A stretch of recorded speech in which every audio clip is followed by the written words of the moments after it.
اب اللہ تبارک و تعالیٰ ان آیات مبارکہ میں ان لوگوں کے بارے میں ارشاد فرما رہے ہیں کہ جن لوگوں نے توبہ کی، ایمان لائے، اعمال اچھے کیے، ان کو قیامت میں اللہ جزا عطا فرمائیں گے، جنات۔ وہ جنات یعنی باغات ایسے ہوں گے جس میں وہ توبہ کرنے والے گناہوں سے داخل ہوں گے، اس میں جنات عدن یعنی اقامت۔ یاد رکھیں کہ جنتیں جو ہیں وہ کئی ہیں، متعدد ہیں، ایک جنت نہیں ہے۔ قرآن پاک میں بھی آپ دیکھیں تو کسی جگہ جنات عدن ہے، کسی جگہ جنت الخلد ہے، کسی جگہ جنت النعیم ہے، کسی جگہ جنت الفردوس ہے۔ اور میرے آقا رحمت دو عالم محبوب دو جہاں صلی اللہ علیہ وسلم نے حدیث میں بھی فرمایا کہ اذا سألتموه الجنت فاسألوه الفردوس الاعلی، کہ جب تم اللہ سے جنت کا سوال کرو تو فردوس الاعلی مانگا کرو۔ آپ نے فرمایا چونکہ فردوس الاعلی ایسی جنت ہے جس کی زمین 7واں آسمان ہے اور چھت اللہ کا عرش، تو وہ سب سے اعلیٰ درجے کی جنت ہے۔ اسی کے ذکر میں اللہ پاک نے فرمایا ہے قرآن پاک میں دوسرے مقام پر کہ الذین یرثون الفردوس هم فیہا خالدون۔ تو جنت میں جو رہیں گے، یہ جو ان کا وہاں رہنا ہے، یہ اللہ کی طرف سے وعدہ ہے۔ بظاہر الغیب یعنی وہ نہیں جانتے لیکن اللہ فیصلہ فرما چکے ہیں، لیکن ان کا ایمان ہے چونکہ اللہ پر، حالانکہ انہوں نے اللہ کی ذات کو نہیں دیکھا، جنت کو نہیں دیکھا، لیکن ان کا ایمان ہے۔ تو اسی کو کہتے ہیں ایمان بالغیب۔ جیسے ہمارا اللہ پہ ایمان ہے، اللہ کے فرشتوں پہ ایمان ہے، اللہ کی ساری کتابیں جو منزل ہیں ان پہ ایمان ہے، جنت پہ ایمان ہے، جہنم پہ ایمان ہے، اسی طرح پل صراط پہ ایمان ہے، اعراف پہ ایمان ہے۔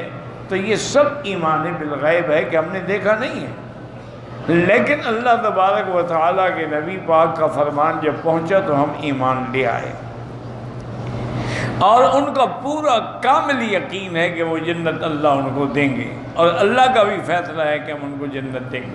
یہ اللہ کا پکا وعدہ ہے، یہ تاکید ہے۔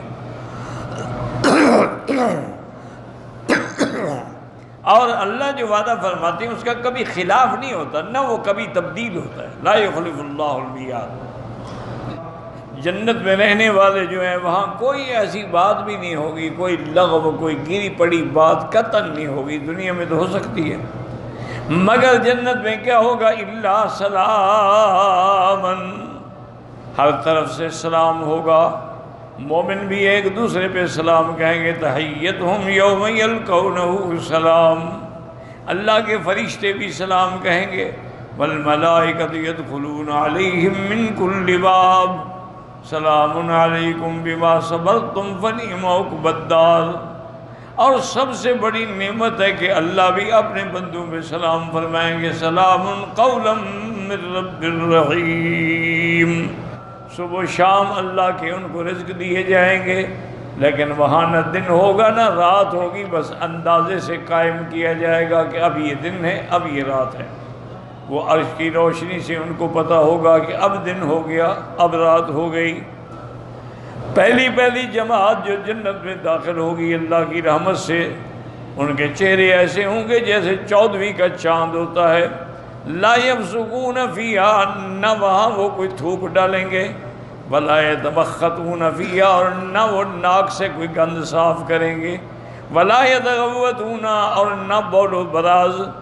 آنیتہم وامشاتہم الذہب والفضہ، ان کے برتن اور ان کی کنگھیاں جو ہیں وہ سونے اور چاندی کی ہوں گی۔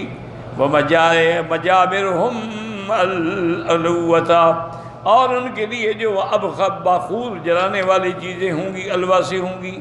ورشہم المسک، اور اس کی خوشبو ایسے ہوگی جیسے مسک کی خوشبو یعنی مشک کی خوشبو ہوتی ہے۔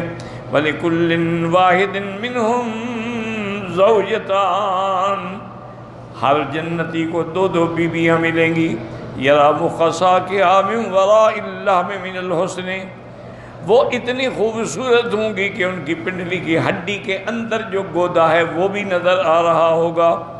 لا اختلاف بینہم ولا تباغض، لیکن ان دونوں بیویوں میں نہ کوئی اختلاف ہوگا، نہ کوئی بغض ہوگا، نہ جھگڑا ہوگا۔ قلوبہم علی قلب رجل واحد، سب ایک حالت پہ ہوں گے، اتفاق سے، اتحاد سے۔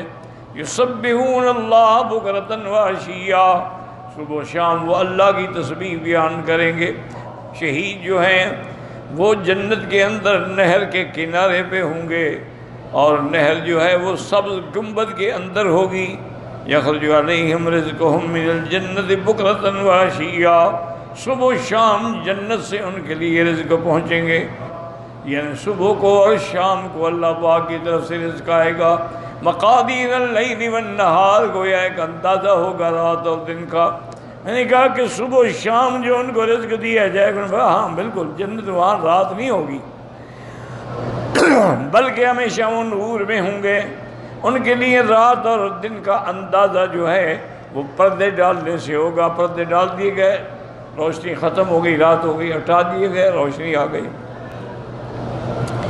یعرفون مقدار اللیل بإرخاء الحجب وإغلاق الابواب، پردے گرا دیے جائیں گے، دروازے بند کر دیے جائیں گے۔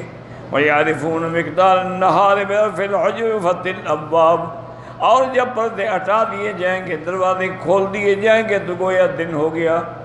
اس کے بعد کہتے ہیں کہ دروازے بھی ایسے ہوں گے جن کا باہر جو ہے اندر سے نظر آئے گا۔ جو جتنا تعریف کر سکتے ہو کرو۔ ان فتحی ان خلقی فتفعلوا، کہیں کھل جاؤ کھل جائیں گے، بند ہو جاؤ بند ہو جائیں گے۔ جیسے دنیا میں ان کو صبح کو اور شام کو کھانے کی تمنا ہوتی تھی، اسی کی تمنا کے مطابق اللہ ان کو جنت میں کھانے عطا فرمائیں گے۔ عرب کے اندر وہ آدمی بڑا خوش بخت سمجھا جاتا تھا جس کو صبح بھی کھانا ملے، رات کو بھی کھانا ملے۔ فنزل القرآن علی ما فی انفسہم من النعیم، ان کے دلوں کے اندر جو نعمت کا ایک تصور تھا قرآن نے اسی انداز میں بیان فرمایا۔ لیکن یہ بات سمجھیں کہ وارث کا معنی کیا ہے، کہ وہ جنت میں وارث، جنت کے وارث ہوں گے۔ اس کے بارے میں علماء کا ایک قول تو یہ ہے کہ چونکہ ہم سب آدم کی اولاد ہیں اور آدم کو اللہ نے سب سے پہلے جنت میں رکھا ہے،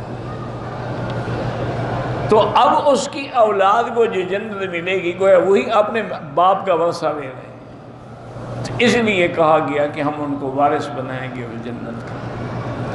اور ایک قول یہ بھی ہے کہ جیسے میراث میں آدمی کو مفت مال مل جاتا ہے بغیر محنت کے، باپ کماتا رہا ساری زندگی، بیٹے نے تو کچھ ہی نہیں کیا، لیکن باپ کے مرنے کے بعد سب کچھ اس کو مل گیا، تو اس کو تو میراث میں جو ملتا ہے وہ بغیر محنت کی ملتی، تو جنت بھی تو تمہیں بغیر محنت کی ملی ہے، ورنہ تو ہم اگر شکر کریں تو اللہ کی ایک نعمت کا بھی شکر نہیں کر سکتے۔